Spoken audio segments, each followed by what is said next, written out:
नमस्कार। आकाशवाणी से प्रस्तुत है समाचार प्रभात।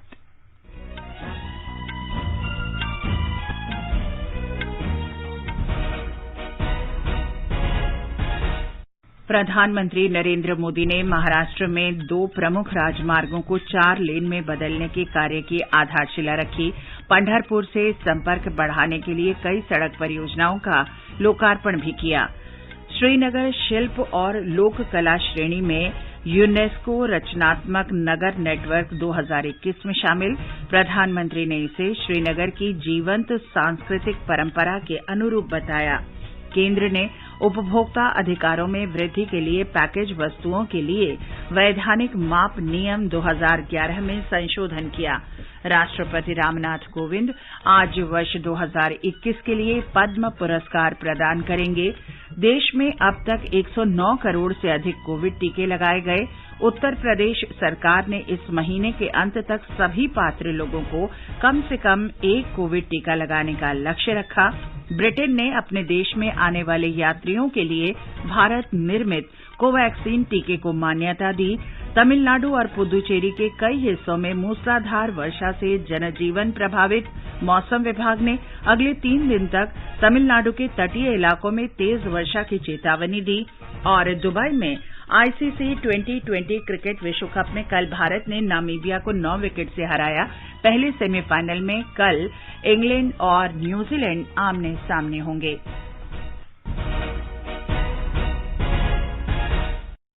समाचार प्रभात में निखिल कुमार के साथ मैं चंद्रिका जोशी। देश ने कोविड टीकाकरण अभियान के अंतर्गत 100 करोड़ से अधिक टीके लगाने का लक्ष्य हासिल कर इतिहास रच दिया है। इस महत्वपूर्ण कार्य में योगदान करने वाले चिकित्सकों, नर्सों और अन्य स्वास्थ्य कर्मियों का आकाशवाणी अभिनंदन करता है। इसके साथ ही हम आपको सतर्क भी करना चाहते हैं कि कोविड अभी समाप्त नहीं हुआ है। आप सभी से हमारी अपील है कि यथाशीघ्र दोनों टीके लगवाएं और अन्य लोगों को भी टीके लगवाने के लिए प्रेरित करें।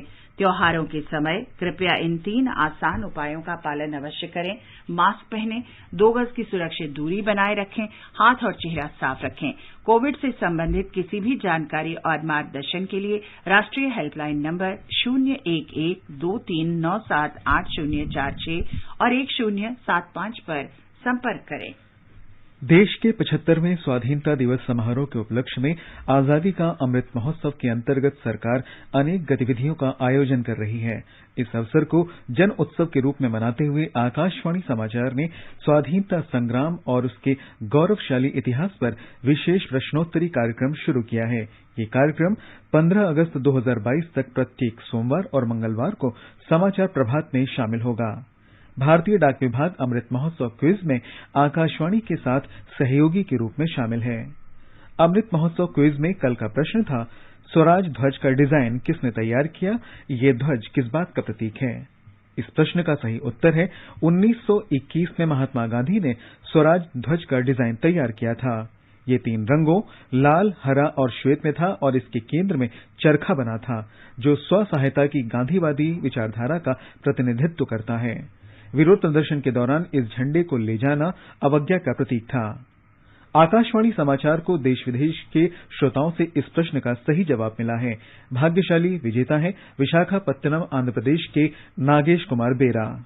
मेरा नाम नगेश कुमार बेरा है। मैं विशाखापट्टनम आंध्र प्रदेश से हूँ। अमृत महोत्सव की विजेता बनने पर मुझे बहुत खुशी हो रही है। मैं आकाशवाणी समाचार का नियमित श्रोता हूँ और पिछले 4 दशक से रोजाना आकाशवाणी समाचार सुनना नहीं भूलता। हम बहुत खुश हूँ कि हमारा आंध्र प्रदेश के भी स्वतंत्र सेनानी है गरपाటి సత్యనారాయణ గారు, అల్లూరి సీతారామరాజు గారు, టంగుటూరి ప్రకాశం గారు, పొట్టి శ్రీరాములు గారు, పెంగళ వెంకయ్య नायडू గారు, दुग्गराल गोपालकृष्ण గారు। मैं पूरे आंध्र प्रदेश और खास तौर पर विशाखापट्टनम की ओर से देश की स्वतंत्रता के 75 वर्षों का पर्व अमृत महोत्सव की समस्त देशवासियों को शुभकामनाएं देता हूं। जय हिंद। और अब आज अमृत महोत्सव क्विज का 26वां प्रश्न। आज का प्रश्न,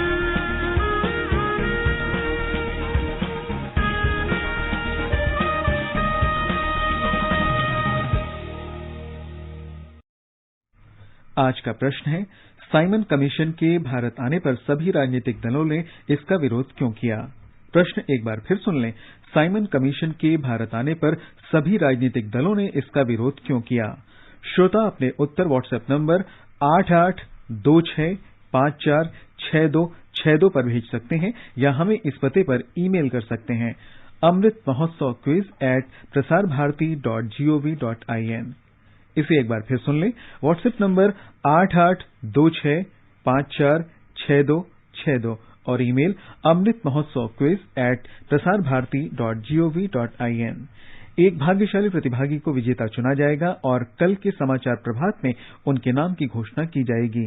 विजेता को ई प्रमाण पत्र और पुरस्कार दिया जाएगा। और अब समाचार विस्तार से। प्रधानमंत्री नरेंद्र मोदी ने कहा है कि सबका साथ, सबका विकास, सबका विश्वास का मंत्र भगवान विट्ठल के उपदेशों से प्रेरित है। महाराष्ट्र के पंढरपुर में कल कई सड़कों की आधारशिला रखते हुए प्रधानमंत्री ने कहा कि इन परियोजनाओं का उद्देश्य श्रद्धालुओं के लिए पंढरपुर तक की यात्रा आसान बनाना है। श्री संत ज्ञानेश्वर महाराज पालकी मार्ग और संत तुकाराम महाराज पालकी मार्ग, इसका शिलान्यास हुआ है। श्रीमंत ज्ञानेश्वर महाराज पालकी मार्ग का निर्माण 5 चरणों में होगा और संत तुकाराम महाराज पालकी मार्ग का निर्माण 3 चरणों में पूरा किया जाएगा। इन सभी चरणों में 350 किलोमीटर से ज्यादा लंबाई के हाईवे बनेंगे और इस पर 11,000 करोड़ रुपए से अधिक का खर्च किया जाएगा। इसके सबसे खास बात यह है कि इन हाईवे के दोनों तरफ पालकी यात्रा के लिए, पैदल चलने वाले श्रद्धालुओं के लिए, वारकरियों के लिए विशेष मार्ग बनाए जाएंगे। प्रधानमंत्री ने कहा कि आदि शंकराचार्य के अनुसार भगवान विट्ठल प्रसन्नता के प्रतीक हैं और पंढरपुर आनंद की भूमि है। आदि शंकराचार्य जी ने स्वयं कहा है, महायोग पीठे तटे भीमरथ्याम वरम पुंडरीकाय दातुम मुनिन्द्र समागत्य तिष्ठत्तम आनंद कंदम परब्रह्मलिंगम भजे पांडुरंगम। अर्थात शंकराचार्य जी ने कहा है, पंढरपुर की इस महायोग भूमि में विट्ठल भगवान साक्षात आनंद स्वरूप है, इसलिए पंढरपुर तो आनंद का ही प्रत्यक्ष स्वरूप है। प्रधानमंत्री ने कहा कि सड़कें विकास का प्रवेश द्वार होती हैं। उन्होंने पूर्व प्रधानमंत्री अटल बिहारी वाजपेयी का स्मरण करते हुए कहा, जहां सड़कों का निर्माण होता है, विकास भी वहीं पहुंचता है। प्रधानमंत्री ने कहा कि जब किसान समृद्ध होगा तो समाज भी समृद्ध बनेगा। इस अवसर पर प्रधानमंत्री ने राज्य में 223 किलोमीटर से अधिक लंबी कई सड़क परियोजनाएं राष्ट्र को समर्पित की। प्रधानमंत्री नरेंद्र मोदी ने श्रीनगर शिल्प और लोक कला को यूनेस्को रचनात्मक नगर नेटवर्क 2021 में शामिल होने पर जम्मू कश्मीर के लोगों को बधाई दी है।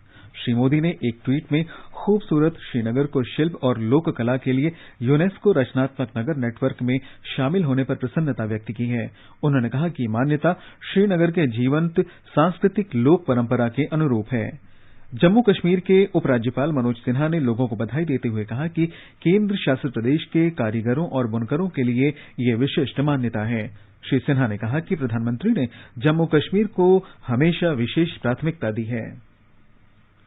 केंद्र ने उपभोक्ताओं को अधिक सुरक्षा देने के लिए पैकेज्ड वस्तुओं के वैधानिक माप नियम 2011 में संशोधन किया है। उपभोक्ता कार्य, खाद्य और सार्वजनिक वितरण मंत्रालय ने दूसरी अनुसूची के नियम 5 को समाप्त कर दिया है। इसमें विभिन्न वस्तुओं के पैक के आकार का विवरण होता था। इसमें एक नया प्रावधान जोड़ा गया है, जिसमें पहले से पैक की गई वस्तुओं की इकाई का दाम दर्शाया जाएगा, जिससे उपभोक्ता को खरीदते समय कीमतों की तुलना करने में सुविधा होगी। ये संशोधन अगले वर्ष 1 अप्रैल से लागू होगा। पैक्ड सामान पर उत्पादन तिथि अंकित करना अनिवार्य कर दिया गया है। अधिकतम खुदरा मूल्य की घोषणा के प्रावधानों को सरल बनाया गया है। राष्ट्रपति रामनाथ कोविंद आज राष्ट्रपति भवन में एक समारोह में महत्वपूर्ण व्यक्तियों को वर्ष 2021 के पद्म पुरस्कारों से सम्मानित करेंगे। देश के सर्वोच्च नागरिक सम्मान पद्म पुरस्कार 3 श्रेणियों पद्म विभूषण, पद्म भूषण और पद्मश्री के रूप में कला, सामाजिक कार्य, सार्वजनिक मामलों, विज्ञान, व्यापार, औषधि, साहित्य, खेल और सिविल सेवा समेत विभिन्न विधाओं तथा क्षेत्रों में उल्लेखनीय कार्य के लिए दिए जाते हैं। इस वर्ष की सूची में 7 पद्म विभूषण, 10 पद्म भूषण और 102 पद्मश्री पुरस्कार शामिल हैं। जापान के पूर्व प्रधानमंत्री शिंजो आबे, मूर्तिकार सुदर्शन साहू और इस्लामी विद्वान मौलाना वहीदुद्दीन खान तथा अन्य लोगों को पद्म विभूषण प्रदान किया जाएगा। प्रख्यात गायक एसपी बालासुब्रमण्यम को ये पुरस्कार मरणोपरांत दिया जाएगा। लोकसभा की पूर्व अध्यक्ष सुमित्रा महाजन, गायिका के.एस. चित्रा, प्रख्यात कवि चंद्रशेखर कंबार, सेवानिवृत्त सिविल सेवा अधिकारी नृपेंद्र मिश्र तथा अन्य लोगों को पद्म भूषण से सम्मानित किया जाएगा। गुजरात के पूर्व मुख्यमंत्री केशुभाई पटेल, असम के पूर्व मुख्यमंत्री तरुण गोगोई और पूर्व केंद्रीय मंत्री रामविलास पासवान को मरणोपरांत पद्म भूषण से सम्मानित किया जाएगा। राष्ट्रपति ने कल वर्ष 2020 के पद्म पुरस्कार प्रदान किए थे। प्रधानमंत्री नरेंद्र मोदी ने पद्म पुरस्कारों से अलंकृत सभी लोगों को बधाई दी है। श्री मोदी ने कहा कि उन्हें प्रसन्नता है कि जमीनी स्तर से जुड़े लोगों को जनहित कार्यों में उनके अनुकरणीय प्रयासों के लिए सम्मानित किया जा रहा है। देश में कोविड टीकाकरण अभियान के अंतर्गत अब तक 109 करोड़ से अधिक टीके लगाए जा चुके हैं। इनमें 74 करोड़ 19 लाख से अधिक लोगों को पहला टीका और 34 करोड़ 83 लाख से अधिक लोगों को दूसरा टीका लगाया गया है। केंद्रीय स्वास्थ्य मंत्रालय ने बताया कि कल शाम 7 बजे तक 54,10,000 से अधिक टीके लगाए गए। उत्तर प्रदेश सरकार ने इस महीने के अंत तक प्रतिदिन राज्य के पात्र 25 से 30 लाख लोगों को कम से कम एक टीका लगाने का लक्ष्य तय किया है।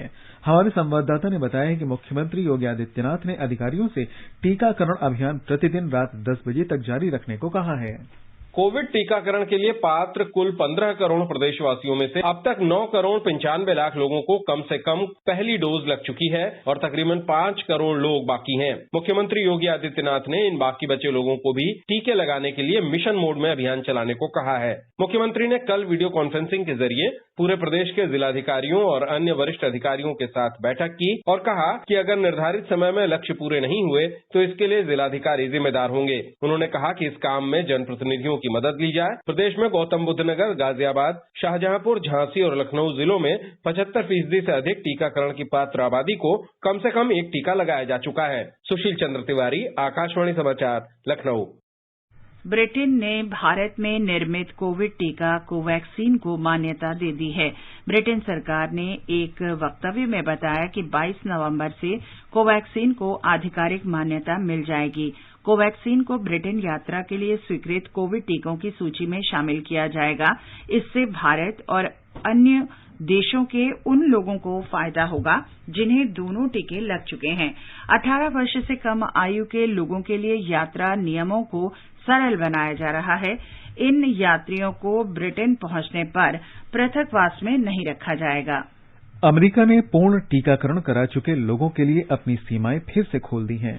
मैक्सिको और कनाडा के साथ लगी सीमा भी खोल दी गई है। कोविड महामारी के कारण मार्च 2020 में अमेरिका ने यात्रा प्रतिबंध लगाए थे। आगे बढ़ने से पहले एक नजर मुख्य समाचारों पर। प्रधानमंत्री नरेंद्र मोदी ने महाराष्ट्र में 2 प्रमुख राजमार्गों को 4 लेन में बदलने के कार्य की आधारशिला रखी। पंढरपुर से संपर्क बढ़ाने के लिए कई सड़क परियोजनाओं का लोकार्पण भी किया। श्रीनगर शिल्प और लोक कला श्रेणी में यूनेस्को रचनात्मक नगर नेटवर्क 2021 में शामिल। प्रधानमंत्री ने इसे श्रीनगर की जीवंत सांस्कृतिक परंपरा के अनुरूप बताया। केंद्र ने उपभोक्ता अधिकारों में वृद्धि के लिए पैकेज वस्तुओं के लिए वैधानिक माप नियम 2011 में संशोधन किया। राष्ट्रपति रामनाथ कोविंद आज वर्ष 2021 के लिए पद्म पुरस्कार प्रदान करेंगे। देश में अब तक 109 करोड़ से अधिक टीके लगाए गए। उत्तर प्रदेश सरकार ने इस महीने के अंत तक सभी पात्र लोगों को कम से कम एक कोविड टीका लगाने का लक्ष्य रखा। ब्रिटेन ने अपने देश में आने वाले यात्रियों के लिए भारत निर्मित कोवैक्सीन टीके को मान्यता दी। तमिलनाडु और पुद्दुचेरी के कई हिस्सों में मूसलाधार वर्षा से जनजीवन प्रभावित। मौसम विभाग ने अगले 3 दिन तक तमिलनाडु के तटीय इलाकों में तेज वर्षा की चेतावनी दी। और दुबई में आईसीसी T20 क्रिकेट विश्व कप में कल भारत ने नामीबिया को 9 विकेट से हराया। पहले सेमीफाइनल में कल इंग्लैंड और न्यूजीलैंड आमने सामने होंगे। तमिलनाडु में मूसलाधार वर्षा से जनजीवन प्रभावित है। क्षेत्रीय मौसम विभाग ने बंगाल की खाड़ी के दक्षिण पूर्वी हिस्से में कम दबाव का क्षेत्र बनने का अनुमान व्यक्त किया है। इससे पश्चिम उत्तर पश्चिम दिशा में आगे बढ़ने की संभावना है। ये गहरे दबाव का रूप ले सकता है और इसके 11 नवंबर की सुबह तक उत्तर तमिलनाडु तट के पास पहुंचने की संभावना है। मौसम विभाग ने अगले 3 दिन तक तमिलनाडु के तटीय इलाकों में लगातार वर्षा होने की चेतावनी जारी की है। उत्तराखंड आज अपना स्थापना दिवस मना रहा है। मुख्य समारोह राजधानी देहरादून में होगा, जहां पुलिस परेड आयोजित की जाएगी। राज्यपाल गुरमीत सिंह और मुख्यमंत्री पुष्कर सिंह धामी परेड की सलामी लेंगे। उत्तराखंड आज के ही दिन 2000 में अस्तित्व में आया था। इससे पहले ये उत्तर प्रदेश का हिस्सा था। आईसीसी T20 क्रिकेट विश्व कप में दुबई में कल भारत ने अपने अंतिम लीग मैच में नामीबिया को 9 विकेट से हरा दिया। नामीबिया ने पहले बल्लेबाजी करते हुए निर्धारित 20 ओवर में 8 विकेट पर 132 रन बनाए। जवाब में भारत ने 16वें ओवर में 1 विकेट पर 136 रन बनाकर मैच जीत लिया। पहले सेमीफाइनल में कल अबुधाबी में इंग्लैंड का मुकाबला न्यूजीलैंड से होगा। वहीं दूसरे सेमीफाइनल में दुबई में बृहस्पतिवार को पाकिस्तान और ऑस्ट्रेलिया आमने सामने होंगे। आकाशवाणी विश्व कप मैचों का आंखों देखा हाल प्रसारित कर रहा है। ग्लासगो में संयुक्त राष्ट्र जलवायु शिखर सम्मेलन COP26 की व्याख्या पर आकाशवाणी समाचार से प्रतिदिन विशेष जानकारी प्रस्तुत की जा रही है। इस श्रृंखला के अंतर्गत COP26 सम्मेलन के दौरान उपयोग की गई शब्दावली और अवधारणाओं की जानकारी दी जाती है। इसी सिलसिले में आज हम अनुकूलन पर चर्चा करेंगे। अनुकूलन जलवायु परिवर्तन और उसके प्रभावों के अनुसार ढलने की प्रक्रिया है। इसका उद्देश्य क्षति में कमी लाना और संभावित अवसरों का उपयोग करना है।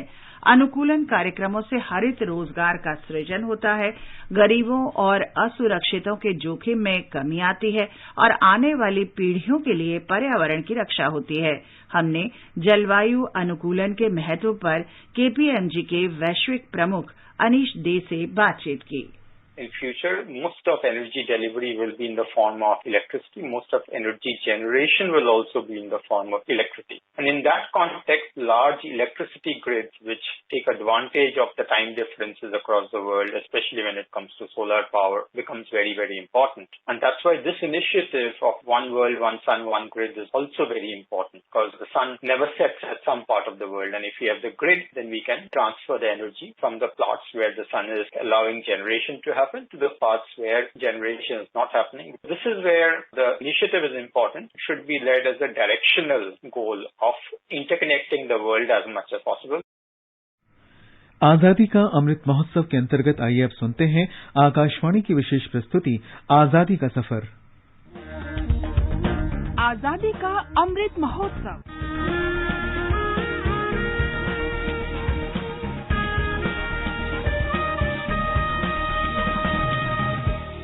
आजादी का सफर आकाशवाणी के साथ। भारत का गौरवशाली स्वतंत्रता संग्राम आधुनिक विश्व के अब तक के सबसे बड़े संघर्षों में से एक है। आकाशवाणी समाचार आपके लिए प्रतिदिन इस संग्राम की एक झलक लेकर आता है।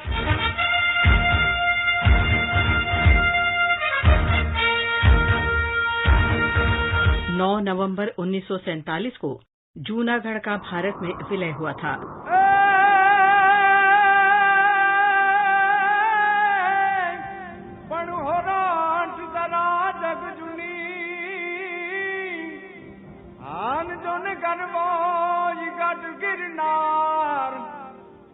जूनागढ़ काठियावाड़ क्षेत्र की एक रियासत थी, जबकि अधिकांश अन्य रियासतें भारत में शामिल हो चुकी थीं।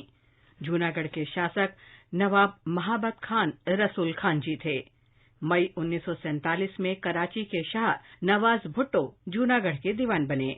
उन्होंने 15 अगस्त को पाकिस्तान में शामिल होने का फैसला किया। हालांकि पहले उन्होंने संकेत दिया था कि जूनागढ़ का हित भारत में शामिल होने में है। जूनागढ़ के लोगों की लोकप्रिय मांग को पूरा करने के लिए तत्कालीन प्रधानमंत्री जवाहरलाल नेहरू ने पाकिस्तान को विलय के संबंध में जूनागढ़ के लोगों के फैसले को स्वीकार करने और इसका पालन करने का प्रस्ताव दिया। नवाब के प्रति जूनागढ़ के लोगों का आक्रोश बढ़ता जा रहा था और दिन प्रतिदिन स्थिति तनावपूर्ण होती जा रही थी। नेहरू जी के प्रस्ताव पर 1 महीने से अधिक समय तक पाकिस्तान से कोई प्रतिक्रिया न मिलने के बाद भारत ने अपनी ओर से उपाय किए। जूनागढ़ के खिलाफ सैन्य कार्रवाई की आशंका से नवाब अपने परिवार और अपने पालतू कुत्तों के साथ हवाई मार्ग से कराची भाग गए और 8 नवंबर को भारत सरकार को राजकोट में क्षेत्रीय आयुक्त के माध्यम से जूनागढ़ का प्रशासन संभालने को कहा। 9 नवंबर 1947 को जूनागढ़ का प्रशासन राजकोट आयुक्त M.N. बुच को सौंप दिया गया। भारत ने संकेत दिया था कि वो जनमत संग्रह के माध्यम से इस व्यवस्था को औपचारिक रूप देना चाहेगा। 20 फरवरी 1948 को ये जनमत संग्रह कराया गया।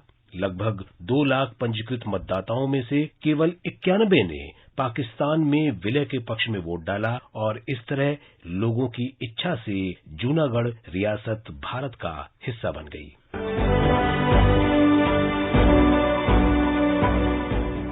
आज असम की स्वतंत्रता सेनानी पुष्पलता दास की पुण्यतिथि भी है। सिर्फ 6 साल की उम्र में वो लोगों के बीच खादी को लोकप्रिय बनाने के लिए बानर सेना में शामिल हो गईं और चक्र संघ का गठन किया।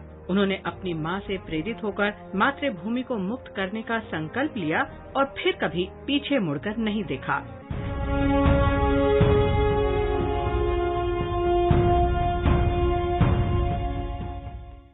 14 साल की उम्र में भगत सिंह की फांसी का विरोध करने पर उन्हें हाई स्कूल से निकाल दिया गया था। 1940 के दौरान व्यक्तिगत सत्याग्रह के लिए जेल भेजे जाने के कारण पुष्पलता दास की पढ़ाई छूट गई। वर्ष 1940 से 1942 तक वे राष्ट्रीय योजना समिति की महिला उप समिति की सदस्य के रूप में बॉम्बे में थीं। इस दौरान उन्होंने विकास और रचनात्मक कार्यों के लिए मृदुला साराभाई और विजय लक्ष्मी पंडित के साथ काम किया।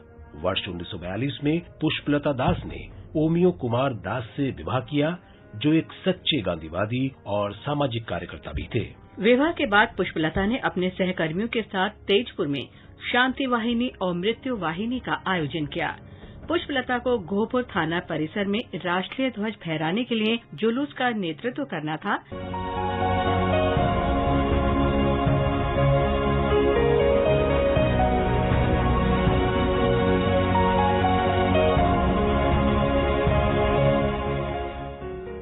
लेकिन भाग्य ने अपना खेल खेला और जुलूस की कमान पुष्पलता दास के बजाय कनकलता बरुआ ने संभाली और वे ब्रिटिश गोलियों का शिकार हो गईं। स्वतंत्रता के बाद पुष्पलता दास संसद सदस्य बनी। उन्होंने एक प्रसिद्ध असमिया पत्रिका जयंती के संपादक के रूप में भी काम किया। पुष्पलता दास को स्वतंत्रता आंदोलन में उनके उल्लेखनीय योगदान के लिए भारत सरकार द्वारा ताम्र पत्र की पेशकश की गई थी, लेकिन उन्होंने इसे स्वीकार करने से इनकार कर दिया। इस महान विभूति ने 9 नवंबर 2003 को 88 वर्ष की आयु में अंतिम सांस ली।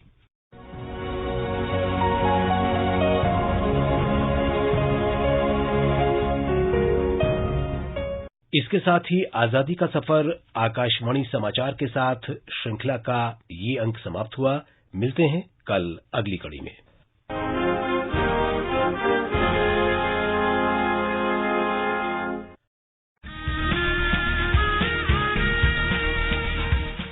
भारत के स्वतंत्रता संग्राम में अनगिनत स्वतंत्रता सेनानियों ने अपने प्राणों की आहुति दी। कुछ इतिहास में अमर हो गए और कई गुमनाम। आजादी के अमृत महोत्सव के अंतर्गत 75 कड़ियों की श्रृंखला में हम उन वीरांगनाओं की बात करेंगे जिनका योगदान कभी भुलाया नहीं जा सकता।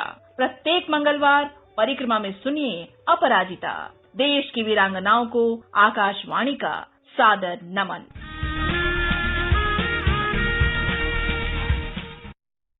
और अब एक नजर मौसम पर। दिल्ली में हल्का कोहरा छाया रहा। मुंबई और कोलकाता में आसमान साफ रहेगा। चेन्नई में बादल छाए रहेंगे। श्रीनगर, जम्मू, लेह, गिलगित और मुजफ्फराबाद में आसमान साफ रहेगा। गुवाहाटी और इम्फाल में सवेरे कोहरा छाया रहा, बाद में आसमान साफ हो जाएगा। ये समाचार हमारी वेबसाइट newsonair.gov.in/hindi पर भी उपलब्ध हैं। माँ कब आएगा? अभी आएगा। अरे बोलो ना माँ, कब आएगा? बोला ना, अभी आ जाएगा। ये ले, आ गया कुआं। अरे कुआं नहीं माँ, हमारे घर नल से जल कब आएगा? नल से? अरे गुड्डी, बहुत जल्दी आएगा पानी। जल जीवन मिशन आ चुका है। हम 1 कदम उठाएंगे तो सरकार 10 कदम उठाएगी। सच? तुम्हारे मुंह में घी शक्कर। घी शक्कर नहीं माँ, स्वच्छ जल। 2024 तक देश के सभी 19 करोड़ घरों में पहुंचेगा पीने का साफ पानी। अब होगा हर घर जल। जल जीवन मिशन, जल शक्ति मंत्रालय, भारत सरकार। और निखिल, अब बताएं आज के समाचार पत्रों में क्या विशेष है। जी चंद्रिका, अखबारों ने पद्म सम्मान से अलंकृत हस्तियों के चित्र और नाम बॉक्स में दिए हैं। चित्र के साथ राजस्थान पत्रिका ने लिखा है सम्मान की मुस्कुराहट। हिंदुस्तान ने बॉक्स में लिखा है सेवा संकल्प की मिसाल बनी 29 महिलाओं को पद्म सम्मान। हिंदुस्तान की बड़ी सुर्खी है दिल्ली की अदालत ने 1997 के उपहार कांड में अंसल बंधुओं को 7 साल की कैद। नव भारत टाइम्स ने लिखा है अंसल बंधुओं को 24 साल बाद 7 साल की जेल। संसद का शीतकालीन सत्र 29 नवंबर से 23 दिसंबर तक आयोजित करने की संसदीय मामलों की मंत्रिमंडलीय समिति की सिफारिश को जनसत्ता ने पहले पन्ने पर दिया है।